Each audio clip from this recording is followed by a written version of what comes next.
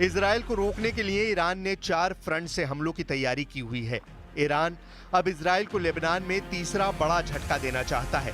Lebanon में Hezbollah, जिसे Israel के खिलाफ ईरान का दायां हाथ माना जाता है, उसकी लीडरशिप खत्म करने के बावजूद इजराइल दक्षिण लेबनान में जूझ रहा है। सवाल है कि क्या 2024 में इजराइल दक्षिण लेबनान में बड़ी कामयाबी हासिल करेगा, क्योंकि इससे पहले उसे 2 शॉक लग चुके हैं। इससे पहले वर्ष 2000 में इजराइल की बड़ी हार मानी गई, जब इजराइल की सेना को 18 साल बाद दक्षिण लेबनान पर किया कब्जा छोड़ना पड़ा। 6 साल बाद 2006 में इजराइल की करारी हार हुई, जब 2006 के युद्ध में इजराइल सीज फायर करने पर मजबूर हो गया। क्या अब 18 साल बाद 2024 में इजराइल को तीसरा बड़ा झटका लगने जा रहा है, क्योंकि यही ईरान का सबसे बड़ा मकसद है। इजराइल की मीडिया में खबर है कि हिजबुल्लाह ने अपने डिप्टी चीफ नईम कासिम को तेहरान भेज दिया है। हिजबुल्लाह को डर है कि उसकी नई लीडरशिप को कहीं आईडीएफ खत्म न कर दे। इसके पहले इजरायली डिफेंस फोर्सेज ने बमबारी में हसन नसरुल्लाह और हासिम जैसे हिजबुल्लाह के कमांडरों को ढेर कर दिया था।